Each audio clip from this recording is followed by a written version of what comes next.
Olá pessoal, seja bem-vindo ao canal E aí de Ouro hoje, graça e paz para você. Hoje iremos dar continuidade no tema, como eu sempre falo, esse canal aqui é um canal didático, ele ensina você os temas da Bíblia para que você possa achar os versículos e o capítulo do tema que eu trago para você na sua Bíblia, na sua casa e com a sua família. Então o tema hoje é bem interessante. Eu tenho passado a gente falando sobre ódio, como essa palavra é forte, qual é o efeito que ela tem. Devemos seguir o exemplo de Jesus Cristo, porque além dele ser o seu Salvador, o meu Salvador, ele é o nosso exemplo, ele é o nosso Deus. Então, ele andou aqui na Terra para salvar o mundo do pecado, mas também para mostrar como que se deve proceder aquele que quer seguir a Jesus Cristo.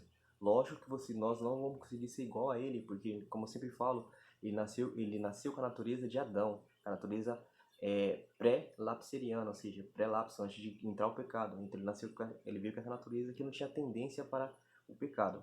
E nós, depois que Adão e Eva pecou, que somos descendentes de Adão e Eva, nós nascemos com a natureza pós-lapso, né? Então a gente já tem essa tendência para o mal, a tendência para fazer as coisas erradas. Só que Deus não quer que você viva uma vida inerrante, né? Ele não quer que você viva uma vida sem errar.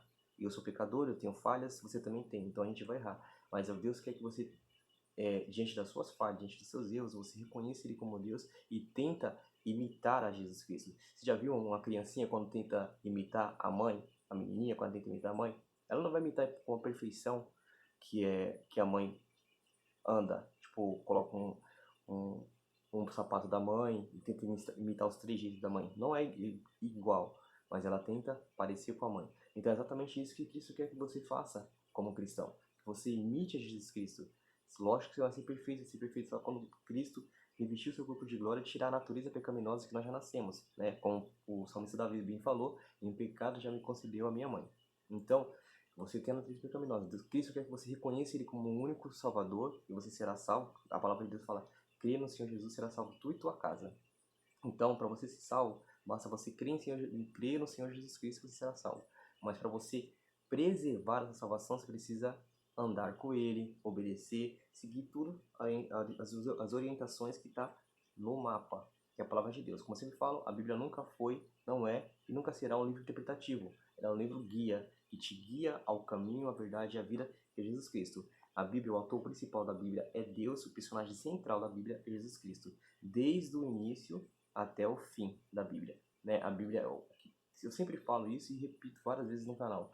A Bíblia é um livro que me fascina porque ela começa com o paraíso, no meio dela é a história do pecado, o que o pecado faz. Deus deixou a história de muitos patriarcas e profetas, homens, para mostrar para mim e para você que Ele é um Deus de misericórdia, Ele é um Deus de amor. E a Bíblia finaliza de novo com o paraíso. Começa com um paraíso lindo, no meio é a história do pecado, como o pecado é mau, é ofensivo a Deus e quanto nos prejudica, e finaliza com um mundo vitorioso, um mundo restaurado, onde não há doença, sofrimento, morte, nem tristeza, nem dor. Então, como eu falei, tem a passada falando sobre ódio, a palavra muito forte, como Deus se posiciona diante dessa palavra, diante do ódio, como que Cristo ele se posicionava quando as pessoas o odiavam, porque quando você decide ser cristão, você vai ter inimigos, vai ter pessoas que vai te odiar, porque esse mundo é regido do maligno, né? Mas só que ele é um ser derrotado, ele é um ser que está lutando uma guerra que ele já sabe que perdeu, porque Cristo já venceu, já deu a cartada final, já deu o golpe final na cabeça dele, lá na cruz do Calvário, quando Cristo falou assim, Tetelestai, ou seja, está consumado, eu fiz tudo, já era, salvei o mundo está salvo e está restaurado. Agora quem quiser participar do mundo vindouro, que será restaurado, nesse planeta Terra será restaurado, será exaltado acima de todos os planetas, porque foi aqui que o nosso Deus derramou o seu próprio sangue na cruz do Calvário por mim e por você, que é o nosso Deus, que é Jesus Cristo. Aqui, a Bíblia fala que aqui será o tabernáculo de Deus. O que é o tabernáculo? Aqui será a morada de Cristo. Cristo morará aqui por nós. Cristo, ele se tornou ser humano por toda a eternidade. Ele deixou seu corpo de glória e assumiu o corpo humano, então ele é 100% humano e 100% Deus. Então ele será ser humano por resto da vida. E ele escolheu aqui como a morada dele. Então aqui ele vai estabelecer o reino dele e aqui nós vamos morar. A Bíblia fala que a gente vai ficar no período no céu, em Apocalipse, ali a partir do versículo 21, 22, fala que nós vamos ficar no céu no período de 1000 anos. Esses 1000 anos vai ser para Cristo mostrar toda a sua graça, toda a sua misericórdia. O que ele está fazendo hoje no céu, exatamente falando com você como o nosso intercessor. como nosso sacerdote, intercedendo por mim e por você, pedindo para Deus misericórdia pelos nossos pecados quando você crê nele. Então ele está fazendo esse trabalho, só que esse trabalho ele vai cessar, ele vai voltar e vai restaurar o mundo vindouro. Nesses 1000 anos a gente vai ficar lá vendo toda a obra de Cristo sacerdotal, toda a obra de Cristo que Cristo fez por mim e por você. E aí depois o mundo será restaurado e vamos ver aqui nesse planeta Terra um mundo melhor. Tudo isso que eu estou te falando não é palavras minhas, tá? Tudo na Bíblia. Confere lá em Apocalipse, a partir do versículo 21, 22, que você vai ver exatamente essas palavras que eu estou te falando, que a gente vai ficar no período no céu de 1000 anos. Depois, quando se cumprir 1000 anos, Cristo volta à cidade santa e com os santos que foi salvo. Ok? Então tudo isso aqui é bíblico. Confere na sua Bíblia, tá? Não é opinião própria, porque esse canal não traz opinião própria. Apenas traz o que a Bíblia diz, tá bom? Então hoje vamos entrar num tema que é muito, muito, muito interessante. O tema de hoje a gente vai falar sobre oração. Quão importante é a oração na sua vida, né? A oração, nós costumamos falar que é a respiração do ser, da alma, né? Que a alma do ser humano, a respiração do ser humano é a conexão de você com Deus. Quando você lê a Bíblia, Deus está falando com você. Quando você ora, você está falando com Deus. Então, quão importante você estar diante do Senhor. Quão importante é você viver uma vida consagrada ao Senhor. Então, vamos entrar no tema oração. Oração é muito importante. Orar todo momento. Cristo vivia em oração. Cristo era o guerreiro de oração. Ele, como Deus perfeito, não tinha pecado. Ele sentia a necessidade de orar e estar em relacionamento com o Pai. Quanto mais eu e você, pecador, que tem falhas, que tem a tendência para o mal, que o inimigo está constantemente perturbando para fazer nós perder a nossa salvação, como assim ele já está perdido. Então, cultive sua salvação, viva um evangelho puro, viva um cristianismo saudável, né? Ontem eu participei de uma oração de uma serva de Deus que foi maravilhosa. A serva de Deus fez uma oração poderosa. Ela citou os Salmo 121, falando sobre a história de Davi. Eleva meus olhos para o monte, da onde virá meu socorro? Meu socorro vem do Senhor, né? Então ela contou essa história que o monte é algo que é um dos problemas da época dos judeus. Os judeus olhavam os montes como um problema. Ela falou exatamente o que o texto diz. Depois ela citou o salmista Davi, como escreveu esse salmo. Depois ela citou Eclesiastes, Salomão falando que tudo é vaidade, né, que tem diante da terra. Então foi uma coisa poderosa. Uma mulher de Deus, que Deus abençoe ela ricamente. Estarei orando, foi uma coisa poderosa, foi maravilhoso, foi muito bom. Eu senti a presença de Deus e que Deus continue abençoando essa serva do Senhor e abençoando as pessoas que estão ao meu redor. Que eu possa ser portador de luz, né, que eu possa levar a palavra de Deus, que as pessoas possam sentir Deus na minha vida também, ok? Vamos lá para o tema sobre oração. Então, eu levarei algumas perguntas para você aqui. Aqui nesse canal, como sempre falo, eu dou capítulo de versículo para que você possa verificar na sua casa e na sua Bíblia sobre o tema. Então, oração. Qual é a importante oração? Vamos para a primeira pergunta do tema oração? Oração. Primeira pergunta fala assim: quem responde às nossas orações? Quem responde às nossas orações? Quem você acha que responde às nossas orações? Você tem dúvida disso? Mas eu vou te dar o capítulo e versículo para você ver na sua Bíblia, na sua casa, na sua família. Quem responde às suas orações? Aonde está escrito isso, Tom? Quem responde às orações? Vou te falar aqui. Você vai no livro de 1 Samuel, no capítulo 1, versículo 17. Quem responde às orações? 1 Samuel, capítulo 1, versículo 17. Está escrito isso, quem responde às suas orações. Segunda pergunta do tema ainda sobre oração. Que certeza, olha que pergunta que eu deixei para você. Que certeza podemos ter quando oramos? Que certeza você acha que você pode ter quando você ora a Deus? Deus responde às suas orações? Que certeza você deve ter quando você ora a Deus? Onde está escrito isso, então? Fala para mim, eu vou te falar. Você vai lá no livro de 1 Reis, no capítulo 9, do 3 ao 5. Capítulo 9, versículo 3 e 5. O 9 é sempre o número grandão, versículo 5 é o número pequenininho. Então, 1 Reis, capítulo 9, de 3 ao 5. Você vai ter a resposta para essa pergunta, ok? Vamos para a terceira pergunta do tema aqui. Quando em luta com os nossos pecados, o que podemos fazer? Olha só que interessante. Quando você está lutando com os seus pecados, quando você está lutando com a sua natureza pecaminosa, quando você está lutando com você mesmo, o que você pode fazer? Essa é a pergunta. Quando nós lutamos com a nossa natureza pecaminosa, o que nós devemos fazer? Onde está escrito isso, Tom? Para mim poder ter um discernimento, para mim poder sair dessa angústia, desse meu pecado que eu quero abandonar. Onde está escrito isso? Vai lá no livro de Salmos, 40, no versículo 12 e 13. Salmos 40, versículo 12 e 13, você vai ter resposta para essa pergunta, que a pergunta é: quando em luta com nossos pecados, o que podemos fazer?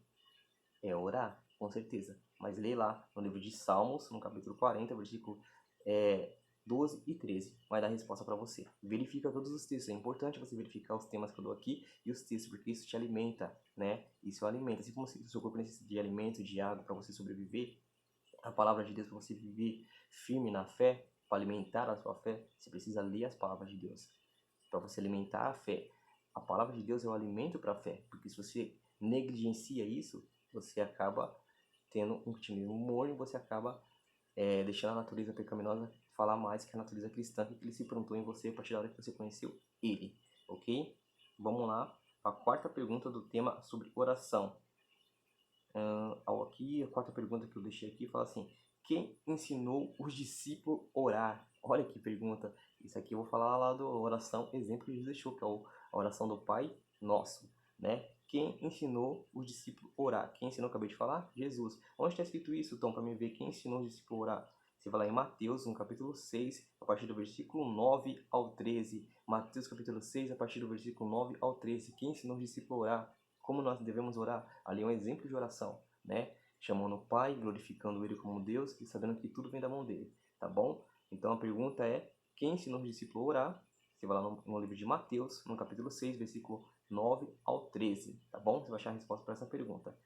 Vamos lá para a próxima pergunta do nosso tema oração.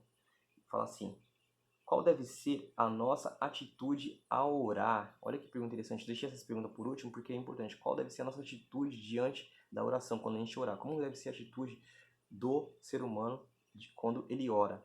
Será que deve ser uma atitude egoísta? Eu sou melhor que ele é melhor que eu? Como que deve ser? A Bíblia ensina isso? Então, como deve ser nossa postura quando nós oramos? Sim, você vai lá em Lucas, no capítulo 18, versículo 9 ao 14. Jesus lá conta uma parábola e mostra como que deve ser sua atitude diante da oração. Então, qual deve ser nossa atitude diante da oração? Lucas, capítulo 18, do 9 ao 14. Vai ter a resposta para essa pergunta. Qual deve ser sua atitude diante da oração? Então, pessoal, verifique esse texto bíblico, acompanhe o canal, segue o canal, deixa seu like, para que isso é muito importante para que as pessoas possam compreender, entender e compartilhe esse vídeo para tudo. Então, leia a palavra de Deus.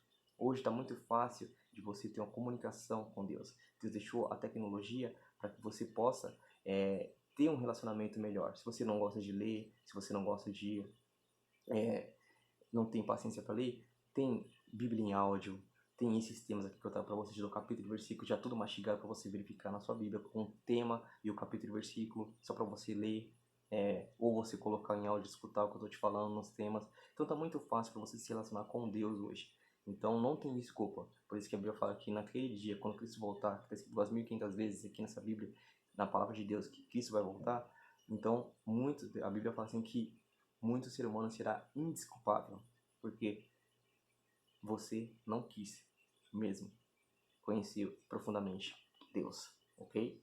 Vamos lá para a próxima pergunta e última pergunta do tema oração. Um tema importante, importantíssimo esse tema.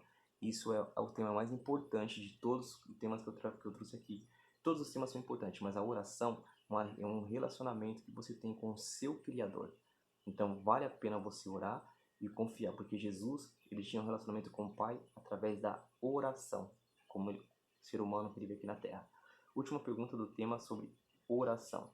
Em nome de quem devemos orar? Deixa essa pergunta por último porque é importante. Em nome de quem devemos orar? Será que tem outro nome que você deve orar? Nome de outra pessoa que você deve orar? Em nome de quem você deve orar? Então você vai lá no livro de João, no capítulo 16, João, capítulo 16, versículo 23 e 24. Em nome de quem você deve orar? João, no capítulo 16, 23 e 24. Esse foi o tema sobre oração. Espero que você gostou do tema. Aqui o canal é bem didático, te dá as perguntas que eu faço, capítulo e versículo, para você possa verificar na sua casa. Aqui não tem opinião própria, aqui você aprende os temas e você fica mais culto, mais eloquente, ilustra mais sua mente, abre mais sua mente, para que você possa saber os temas da Bíblia. Que Deus te abençoe, que Deus te guarde, ore por mim, eu preciso de oração, assim como você também precisa de oração. Orais uns pelos outros. Ore por mim, por favor. Eu preciso de oração.